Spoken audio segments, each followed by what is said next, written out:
नमस्कार दोस्तों, मैं दिनेश संधू अपने सहयोगी सौरभ पटियाल जी के साथ आप सबका स्वागत करता हूं हमारे इस खास कार्यक्रम रूबरू के अंदर। दोस्तों, आज हम ऐसी जगह खड़े हैं, उस जगह पे मैंने अपनी ज़िंदगी के सबसे बेहतरीन 6 साल बिताए हैं, जहां पे मैंने बहुत कुछ सीखा है, बहुत कुछ जाना है।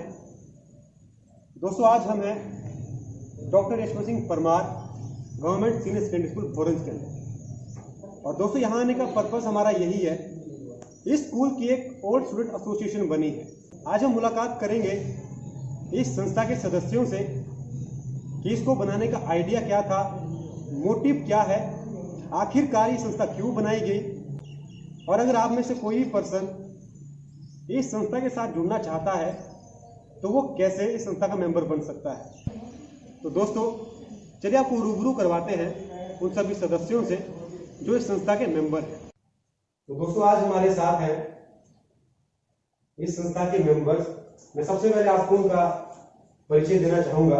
आज हमारे साथ हैं देवेंद्र सिंह ठाकुर, ये इसके संयोजक हैं जिन्होंने इस संस्था की नींव रखी। उसके बाद हमारे साथ हैं अनिल कुमार डोगरा, ये संस्था के वाइस प्रेसिडेंट हैं। और प्रेजेंट में जहां हम ये वीडियो शूट कर रहे हैं, जिस प्रांगण के अंदर आज हम यहाँ पे हैं और जिस रूम के अंदर आज हम यहाँ पे हैं, ये उसके प्रिंसिपल हैं, तो मैं उनका भी यहाँ पे स्वागत करता हूँ। उसके बाद हमारे साथ हैं अभिषेक, ये जनरल सेक्रेटरी हैं इस संस्था के, उनका भी यहाँ पे स्वागत करता हूँ। उसके बाद हमारे साथ हैं रंजीत सिंह चौहान, ये भी इस संस्था के जनरल सेक्रेटरी हैं। उसके बाद हमारे साथ हैं सरिता ठाकुर जी, ये वुमेन विंग प्रेसिडेंट हैं इस संस्था की, तो मैं उनका भी यहाँ पे स्वागत करता हूँ। उसके बाद हमारे साथ हैं सुषमा भोपालिया, ये सेक्रेटरी हैं। उसके बाद हमारे साथ हैं कंचन बाला, ये वाइस प्रेसिडेंट है इस संस्था की। और लास्ट में हमारे पास है जगत राम जी, ये मेंबर है संस्था के। तो दोस्तों, ये था इनका परिचय। अब हम इनसे सवाल जवाब करेंगे और जानने की कोशिश करेंगे कि इस संस्था को बनाने का मोटिव क्या है, एम क्या है, आखिरकार ऐसी क्या जरूरत आन पड़ी कि इस संस्था को बनाया जाए। तो दोस्तों, सवाल जवाब का सिलसिला शुरू करते हैं। सबसे पहले हम जानने की कोशिश करेंगे इस संस्था के संयोजक जी से कि इस संस्था को बनाने का आइडिया कहां से आया और क्या जरूरत आन पड़ी। तो सर, आप हमें बताइए कि आइडिया कहां से आया और वो ऐसे है क्या सही मायने में। नमस्कार।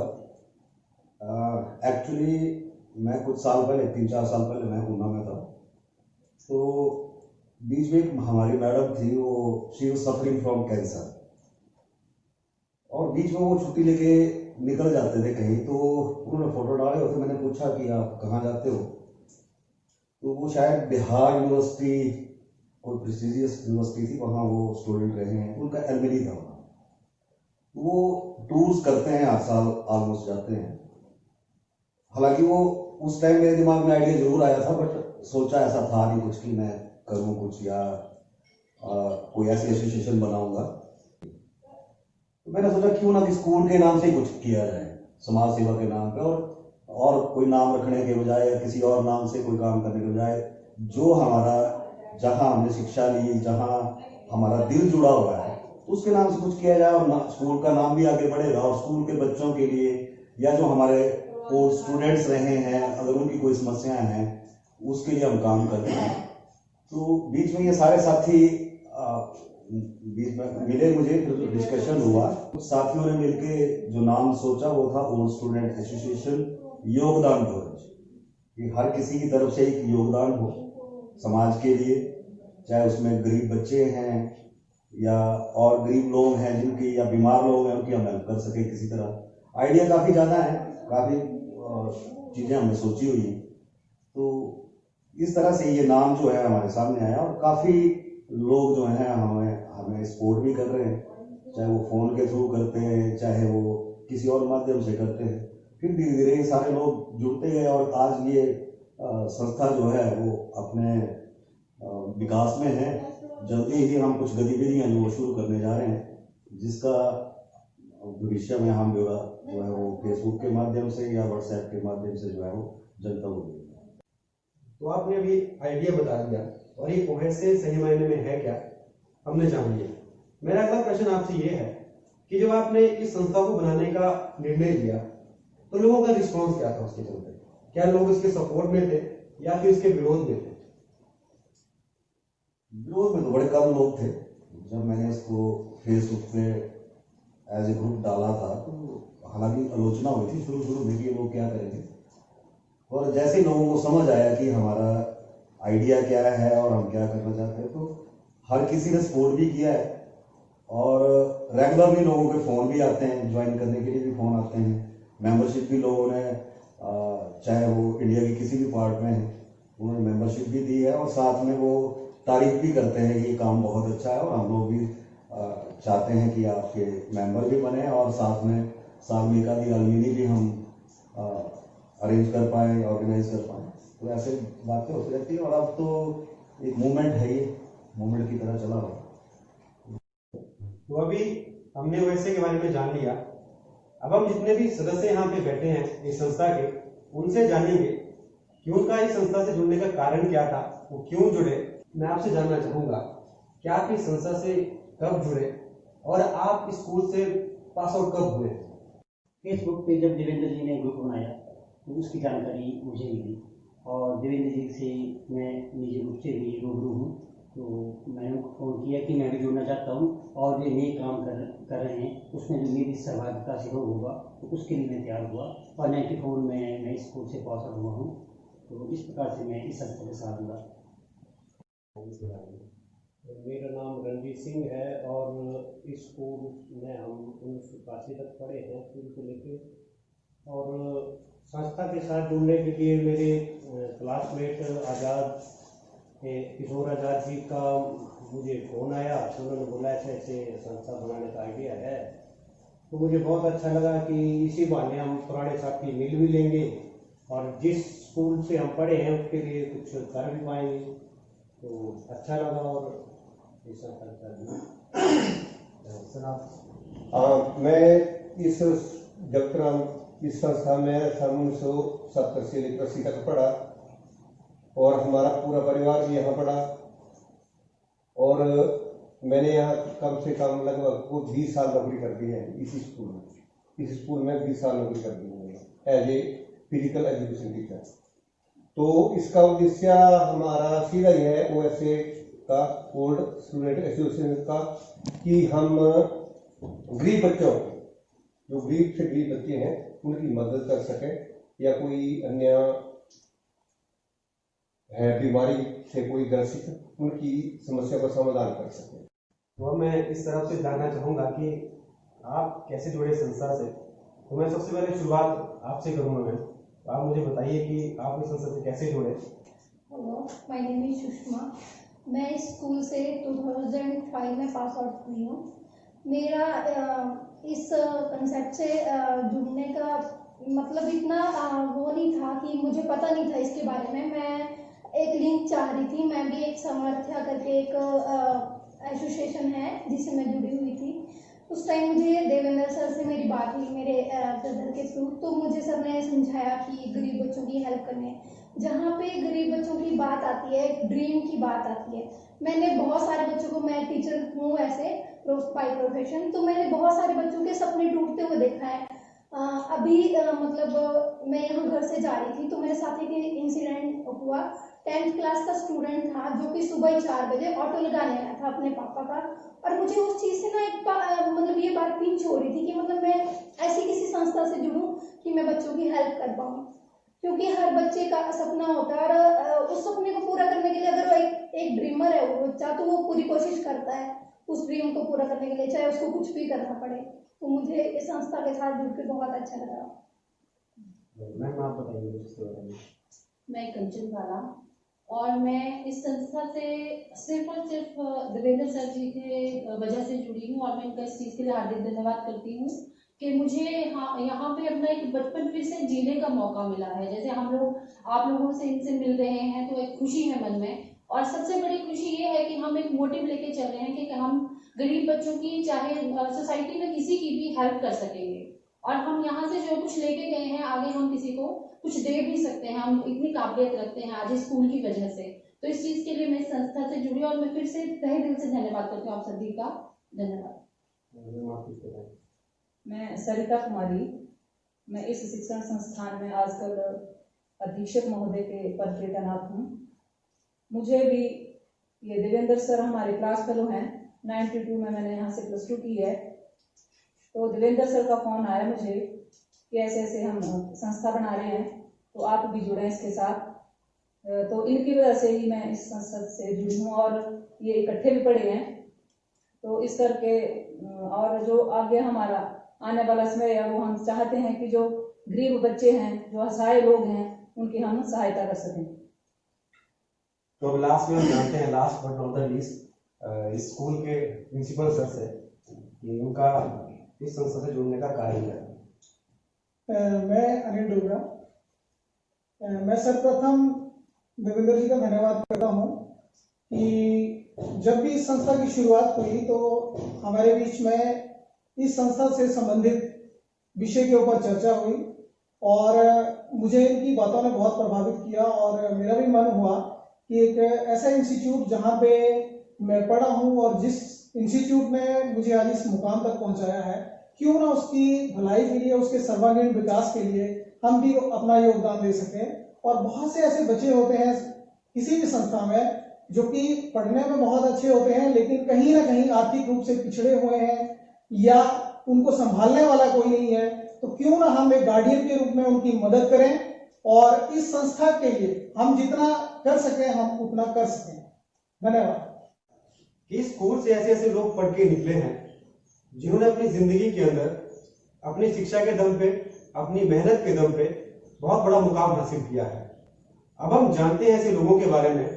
हालांकि लोग तो बहुत सारे हैं, लेकिन हम सभी लोगों को इस वीडियो के अंदर इंक्लूड नहीं कर सकते हैं। तो ऐसे बहुत चुने हुए लोग हैं जो अपनी लाइफ के अंदर बहुत ऊंचे स्थान पे पहुंचे हैं। तो अब हम जानेंगे इस स्कूल के प्रिंसिपल सर से। सर्वप्रथम तो हमारे इस स्कूल के जो विद्यार्थी रहे हैं, स्वर्गीय श्री ID धीमान जी, जो हिमाचल सरकार में 2 बार शिक्षा मंत्री भी रहे और उन्होंने शिक्षा के क्षेत्र में हिमाचल को बहुत ही ऊंचे मुकाम पे लेके चले गए। उसके साथ साथ आज जो इस शिक्षा विभाग के मालिक हैं, doctor Amarjit Singh, director of higher education, वो भी इसी स्कूल के विद्यार्थी हैं। इनके साथ पद्मश्री श्री डॉक्टर देवेंद्र राणा जी, जो कि सर गंगाराम हॉस्पिटल में चेयरमैन के पद पर कार्यरत हैं और यही हमारे स्थानीय क्षेत्र दिमी दसमल में उन्होंने पार्वती हॉस्पिटल की भी स्थापना की है। इसके साथ साथ श्री संतोष पटियाल जी, जो आजकल DIG हैं, वो भी इसी स्कूल के विद्यार्थी रहे हैं। श्री नरेश कुमार जी, जो आजकल कमांडेंट हैं CRPF में, वो भी इसी स्कूल के विद्यार्थी रहे हैं। श्री सुरेश कुमार जी, जो chief managing director technical SJBN हैं, वो भी इसी स्कूल के विद्यार्थी रहे हैं।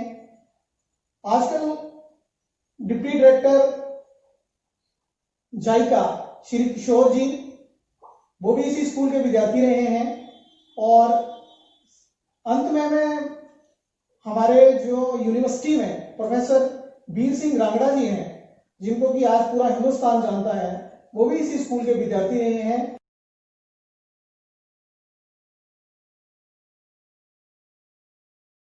इन सभी लोगों ने अपने अपने क्षेत्र में बहुत ऊंचा मुकाम हासिल किया है और ये ऐसे लोग हैं जो हमारी इस OSA संस्था से जुड़ना भी चाहते हैं और बहुत सारे जुड़ भी गए हैं और उनका मार्गदर्शन भी हमें समय पर मिल रहा है। और ऐसे बहुत सारे लोग हैं, अनगिनत हैं, जो इस स्कूल के विद्यार्थी रहे हैं और आज उच्च पदों पे कार्यरत हैं और हमारी आने वाली जो पीढ़ियां हैं उनको वो कहीं ना कहीं प्रेरित और प्रोत्साहित कर सकते हैं।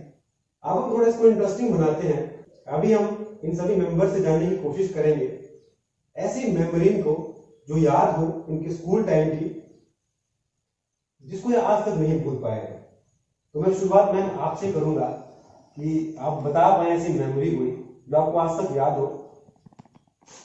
जी हाँ, मेरे को बहुत ज़्यादा मेमोरीज तो याद नहीं है स्कूल की, बट जितनी है मैं बताना चाहूँगी। मैं क्लास 6 में जब यहाँ पे आई, पहले प्राइमरी में था स्कूल, उसके बाद जब मैं क्लास 6 में आई एक वर्ड होता है बच्चे के लिए कि मौज मस्ती में होता है बच्चा, बट जब एक डिसिप्लिन वर्ड आ जाता है ना बच्चे की लाइफ में तो शायद लाइफ चेंज हो जाती है उसकी। और वही मेरे लिए यहाँ पे आके आया 6th क्लास में, और यहाँ पे मतलब हाउसेस बनते थे, मेरे लिए बहुत नई चीज़ थी कि हाउसेस क्या चीज़ है, और अलग अलग नेम थे उनके, और मतलब उसमें एक्टिविटीज करवाई जाती थी। तो फिर बोला जी चलो कमांड दो।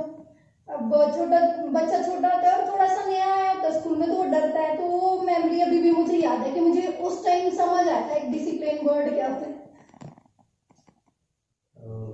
मैम आप कुछ शेयर करना चाहेंगे हमारे साथ? जी ज़रूर। जैसे कि इस स्कूल के ग्राउंड में हम पहुंचते हैं या कहीं से भी इसकी याद मन में आती है तो एक ऐसा प्लेटफॉर्म सामने आता है जो मुझे बचपन से ही मिला था, और वो था स्पेशली मेरी सिंगिंग के लिए, जो मैं मतलब बचपन से वैसे भी गाती थी, एक हॉबी थी मेरी। और वैसे भी टीचर्स में मैं इतनी हो गई थी कि सभी मेरा गाना सुनना पसंद करते थे, और वो उस चीज़ के लिए मैं आज भी प्राउड फील करती हूँ कि मैं अपने टीचर्स को भी कुछ अच्छा एंटरटेन कर सकती थी, क्योंकि वो हमें एजुकेशन देते तो हम भी मतलब उनकी कोई बात रख सकते थे कि हम उनके लिए कुछ कर सकते हैं। मैम आप कुछ शेयर करना चाहेंगे? जी, मैं यहाँ +1 में यहाँ दाखिला लिया था मैंने, तो मैं स्पोर्ट्समैन भी रही हूँ वॉलीबॉल की। तो जब मैं यहाँ आई +1 में तो टीचर्स बोलते हैं पीटीआई वगैरह कि इनकी हाइट ठीक है, अभी इनको वॉलीबॉल में ले लेते हैं। तो मुझे वॉलीबॉल में ले लिया गया, फिर मेरा वॉलीबॉल ठीक था, तो उसके बाद मुझे बैडमिंटन भी खिलाया गया, फिर कबड्डी भी खिलाई गई, और शॉर्ट पुट सारी गेमें जो है वो मुझे मतलब दे देते थे, भाई ठीक है ये लड़की काम करने वाली है, और मैं स्टेट तक खेली हूँ। सर आप हमें कुछ बताना चाहेंगे? मेरी स्कूल से बहुत सारी यादें जुड़ी हुई हैं, और मैं अपने आप को सौभाग्यशाली समझता हूँ कि मुझे अपने अध्यापकों के साथ काम करने का अवसर मिल रहा है, कि जिन अध्यापकों ने मुझे पढ़ाया हुआ है मैं उनके साथ काम कर रहा हूँ आज। सर्वप्रथम तो स्कूल ने हमें लीडर बनना सिखाया कि +1 और +2 में यहाँ पे CR का दायित्व सौंपा गया। उसके बाद इसी स्कूल से स्टेट तक चंबा में हमने खो-खो का स्टेट खेला, और साथ में मुझे एक याद आती है अपने पॉलिटिकल साइंस के हमारे लेक्चरर होते थे श्री जोगिंदर जी, वो एक बार नशे के ऊपर यहाँ पे भाषण दे रहे थे प्रेयर में सुबह, और वो हम सबको गाइड कर रहे थे कि बच्चों को किसी को भी नशा नहीं करना चाहिए था। उन्होंने व्हाइट शर्ट डाली हुई थी और अपनी पॉकेट में, ऊपर वाली पॉकेट में उन्होंने पनामा सिगरेट की डिबिया डाली हुई थी। तो मैं अपने दोस्त के साथ बात कर रहा था आगे बैठ के कि देखो हमें तो भाषण दे रहे हैं लेकिन साथ में अपनी पॉकेट में पनामा की डिबिया डाली हुई है। और सर ने वो सुन लिया, उन्होंने मुझे बाद में बुलाया और कहा कि हम आपको गाइड कर रहे हैं, मुझमें जो गलत आते हैं वो आप में नहीं होनी चाहिए। तो वो याद आज भी आती है, जब भी मैं उनके बारे में सोचता हूँ तो आज भी वो याद एकदम से ताजा हो जाती है। धन्यवाद। तो सर अब भी हम आपसे जानने की कोशिश करेंगे कि आपकी ऐसी कोई मेमोरी याद हो आपको? आप बहुत हंस रहे हैं अभी। नमस्कार। एक्चुअली मेरी तो याद है क्या, मैं मेरी पूरी जिंदगी ही स्कूल से जुड़ी हुई समझ लो, या यादें जो है वो सबसे प्यारी यादें इसी स्कूल से जुड़ी हुई है। मैं सबसे नोटोरियस स्टूडेंट था स्कूल का, इतिहास का ही, पूरे इतिहास में शरारती कोई स्टूडेंट था भी नहीं। और जैसे प्रिंसिपल सर ने बोला कि जोगिंदर सर की बात की, जोगिंदर पटियाल जी, उनको मैं गुरु मानता हूँ। तो 10th तक तो मैं इतना शरारती था कि स्कूल का कोई बच्चा या बाजार या पूरे इलाके में जानते थे सारे कौन है ये। +1 में उन्होंने, जोगिंदर जी ने और डोगरा सर ने 10th में, पुष्पिंदर डोगरा जी, उनके हाथ इतने लंबे लंबे हैं। तो जोगिंदर सर ने बड़ा गाइड किया, और आज जो मैं कुछ हूँ उनकी वजह से हूँ, अगर मैं टीचर बना। उनका विश्वास था कि देवेंद्र सिंह कुछ जिंदगी में करेगा एक दिन, जबकि बड़े सारे लोग बोलते हैं कि शायद नेचुरली होता शरारती बच्चों में जो बोलते, तो वो बोलते थे कि नहीं। और उसी साल मैंने वो गुरुजी की वजह से ही, जोगिंदर पटियाल की वजह से ही, स्कूल का मैं टॉपर था उस साल, +1 का मैं टॉपर रहा हूँ। तो वजह वही थे। उसके बाद हालांकि फिर अप्स एंड डाउन चले रहे, लेकिन आज मेरे जब मैं क्लास में जाता हूँ, पढ़ाने जाता हूँ, तो वो डोगरा सर भी घुस जाते हैं अंदर, वो पटियाल जी भी घुस जाते हैं, जोगिंदर पटियाल जी। करमचंद जी थे, बड़े जेंटल टीचर होते थे हमारे 10th तक, शायद अब ना हो दुनिया में। या ज्ञानचंद PTI जी थे। तो आवाज़ मेरी भी वैसी ही है। तो जब हम स्कूल एंटर करते हैं तो सारे टीचर जो है अंदर घुस जाते हैं, और उसी रोल में हम आगे काम भी करते हैं, उसका फायदा भी होता है। और टीचर और मदर या फादर, तीन लोग जो हैं वो एक बच्चे में, एक इंसान में वो हमेशा रहते हैं जिंदगी में। हमें पता नहीं चलता, लेकिन बीइंग ए टीचर मुझे पता चलता है कि जब मैं क्लास में किसी दिन कोई टीचर बन जाता हूँ, कोई बन जाता हूँ, उनकी बातें आज हमारे बीच में है। तो बड़ी सारी यादें हैं और वो मीडिया में की भी नहीं जा सकती, किसी और दिन। क्या आप कुछ यहाँ पे शेयर करना चाहेंगे?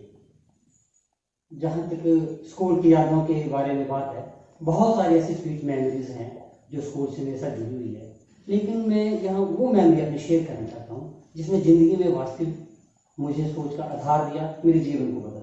वो था यहाँ का एनसीसी। उससे मेरा जुड़ा, मैं इस स्कूल में आया और एनसीसी से जुड़ा। उस एनसीसी से मैंने समर्पण, डिसिप्लिन और नेतृत्व क्षमता, और सबसे बड़ी बात उसे की देश के लिए सोचना, जीना, देशभक्ति की बात, जो सबसे बड़ी बात मैं सीख के लिया हूँ। जो आप आज जब भी कोई सोशल कॉज होता है, कहीं कोई उसके बारे में बताता है, तो हमेशा प्रयत्न मेरा होता है कि उस कॉज में मैं जुड़ूँ और जो यथा योग्य संभव मेरे से कंट्रीब्यूशन हो वो मैं करता हूँ। इसी तरह से जब देवेंद्र जी ने इतना अच्छा एक आइडिया लेकर ये हमारे पास आए या हमें इनसे गो थ्रू हुए, तो उस वक्त मैंने फैसला किया कि क्यों ना एक बार पुनः से इस स्कूल के साथ जुड़ने का सौभाग्य भी प्राप्त हो रहा है मुझे, और साथ में बच्चों के लिए जो शायद हमारे टाइम में बहुत सारे ऐसे बच्चे थे जो बहुत आगे तक जा सकते थे, लेकिन आर्थिक बंधनों से, पारिवारिक समस्याओं से, दूसरी समस्याओं ने उनके पाँव जो थे वो पीछे खींच लिए थे। तो सबसे अच्छी यादगार कि हमें एनसीसी को ही मानता हूँ और शुक्रिया अदा करता हूँ देवेंद्र जी का कि पुनः उन्होंने इतना शुभ और नेक कार्य किया और हमें जुड़ने का और उसमें अपने साथ काम करने का सौभाग्य प्रदान किया। सब प्लीज आप शेयर करना चाहेंगे? स्कूल के साथ यादें तो बहुत हैं। जैसे स्कूल में कभी कोई प्रोग्राम होता था तो देशभक्ति के गाने लगते थे माइक पे, और एक राम शायद डैडी से बुजुर्ग थे, उनका गाना अभी भी याद आता है कि मेरा भोन स्कूल नहीं आ रहा हूँ, आमने सामने डैडी दिखाता थल्ले पानी का नाम।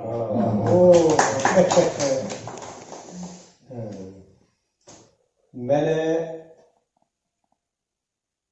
चौथी कक्षा तक प्राइमरी स्कूल में पढ़ा। मैं प्राइमरी स्कूल बाहर होता था, हमारे टाइम में पांचवी स्कूल यहाँ होता था।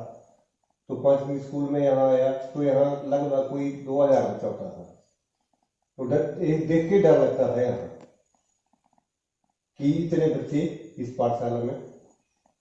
और उसके बाद मैं जुड़ा खेल से और मैंने वॉलीबॉल की गेम की, और उसी गेम ने मेरे को आगे ट्रेनिंग करने के लिए प्रोत्साहित किया कि आप पीटीए की ट्रेनिंग करो। फिर मैंने सन 81 में 80 में मैंने मैट्रिक की, 81 में पीटीए ट्रेनिंग के लिए चला गया। इसी स्कूल से बहुत जुड़ा हूँ शुरू से, सन 70 से लेके आज तक, आज भी इसी स्कूल में हूँ। तो दोस्तों, अभी आपने इनकी मेमोरी जान ली। अब हम इस स्कूल के प्रिंसिपल सर से जानते हैं कि ओएसए ने इस स्कूल के अंदर कितना काम किया है, क्योंकि अभी इस संस्था को बने हुए कुछ ही समय हुआ है और इस इतने कम समय में ज्यादा काम नहीं होते हैं। तो सर आप कुछ बताइए कि यहाँ पे कुछ काम किया है ओएसए ने।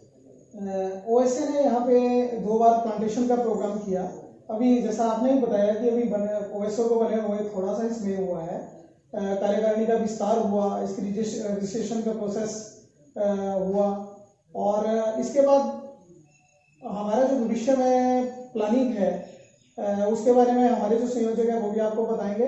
फिलहाल जो अभी तक का हमारा काम हुआ है ओएसए का इस छोटे से समय में, वो केवल प्लांटेशन का हुआ है और वो पौधे बहुत अच्छे अभी बढ़ रहे हैं और उनकी देखभाल की जा रही है। सर मेरा अगला क्वेश्चन आपसे है कि ओएसए के जो काम इस स्कूल के अंदर हुए हैं हमने जान लिया, अब फ्यूचर प्लान क्या है इस संस्था को लेकर? फ्यूचर में ये संस्था क्या करना चाहती है, तो वो मुझे आप डिटेल में बताएंगे तो वो अच्छा होगा। जैसा कि मैंने पहले बोला था कि हमारा मेन तो है जो और स्टूडेंट्स हैं उनको एक मंच पे लेके आना। नेचुरली जैसे हमने अपनी यादें शेयर करी तो उस तरह भी हम इकट्ठे होकर अपने पुराने दिन रिवाइव कर सकते हैं। और जो मेन जो है हमारा वो सोशल कॉज है, जिसमें बड़ी सारी चीज़ें हैं, बच्चों की हेल्प करना है, इवन बुक्स वगैरह भी हमने सोचा है कुछ जो बड़े ही गरीब बच्चे हैं उनको बुक्स डोनेट करेंगे, और वो बुक्स जो हैं वो यहाँ लाइब्रेरी में ही रहेंगी, ताकि नेक्स्ट टाइम अगर कोई ऐसे बच्चे होते हैं तो उन बच्चों को वो किताबें वहाँ से इशू हो सकें 1 साल के लिए। प्लस हमारा बीच में रहेगा ब्लड डोनेशन है या कुछ और जो भी सोशल कॉज, जैसे विस्तार से चर्चा हो चुकी है पहले इसके बारे में कि जो सोसाइटी में सबसे निचले एज पे है उस तक हम पहुँच पाए, जो भी सुविधा पहुँचा सकते हैं वो पहुँचाने की कोशिश करेंगे, और काम बढ़ते जाएंगे, जैसे जैसे लोग मिलते जाएंगे काम बढ़ते जाएंगे। तो दोस्तों, अभी हम इस इंटरव्यू के लास्ट पॉइंट पे हैं, और लास्ट में हम जानते हैं कि अगर कोई भी पर्सन जो इस स्कूल के अंदर पढ़ा है तो वो अगर ओएसए से जुड़ना चाहेगा तो वो कैसे जुड़ सकता है? इसके लिए एक तो पहली बात तो जो यहाँ से +2 होगा वो हमारे संविधान में ही है, ऑटोमेटिकली वो मेंबर होगा। लेकिन परमानेंट मेंबर बनने के लिए हमारे 3 तरह से हम लोग मेंबरशिप देते हैं। एक तो 20 रुपीज़ पर मंथ अगर कोई देता है तो वो भी मेंबर बन सकता है, या फिर 240 सालाना है, और लाइफ टाइम मेंबर बनने के लिए 1100 रुपये। वो जरूरी नहीं स्कूल का स्टूडेंट हो, वो नहीं स्टूडेंट होगा तब भी वो मेंबर बन सकता है 1100 रुपये देके, क्योंकि सोशल कॉज में कोई जुड़ना चाहेगा। तो इस तरह से हमारी मेंबरशिप हो सकती है। और इसके लिए हमारा फेसबुक ग्रुप भी है, पेज भी है एक, और स्टूडेंट एसोसिएशन के नाम से, और व्हाट्सएप पे भी काफ़ी लोग 400-500 करीब लोग जुड़े हुए हैं। वो और मेरा नंबर जो है वो और स्टूडेंट एसोसिएशन जो ग्रुप है उसमें मेरा नंबर भी है, उसके थ्रू मेरा भी और बाकी साथियों से भी वो बात करके जो है उसकी मेंबरशिप कर सकते हैं। और ऑनलाइन भी अगर पेमेंट करना चाहें तो जल्दी हम अपना जो बैंक अकाउंट है या ऑनलाइन गेटवे है वो जारी करने वाले हैं। तो दोस्तों, यहाँ पे हमने जान लिया कि अगर कोई संस्था का मेंबर बनना चाहेगा तो वो कैसे बन सकता है। दोस्तों, मैं आपको जो ग्रुप बना है फेसबुक पे ओएसए का, उसका लिंक आपको प्रोवाइड करवा दूंगा डिस्क्रिप्शन के अंदर। आप उस लिंक पे क्लिक करके वहां पे उसके मेंबर बन सकते हैं। तो दोस्तों, यही था आज के लिए। आज हमने इनसे बातचीत की। हालांकि मैं भी खुद इस स्कूल का स्टूडेंट रहा हूँ और बहुत सारी यादें हैं स्कूल से जुड़ी हुई, वो मैं आपको किसी और दिन बताऊंगा। लेकिन आज हमने इनसे जाना कि ओएसए है क्या, आइडिया क्या है और बनाने का कारण क्या है। तो दोस्तों, मुझे उम्मीद है कि आपको ये वीडियो पसंद आई होगी। अगर पसंद आए तो वीडियो को लाइक कीजिए, शेयर कीजिए, कमेंट कीजिए। अगर आप इस वीडियो को यूट्यूब पे देख रहे हैं तो आप मेरे चैनल को सब्सक्राइब कर दीजिए। अगर आप इस वीडियो को फेसबुक पे देख रहे हैं तो आप हमारे पेज को लाइक कर दीजिए, इस वीडियो को शेयर कीजिए। धन्यवाद।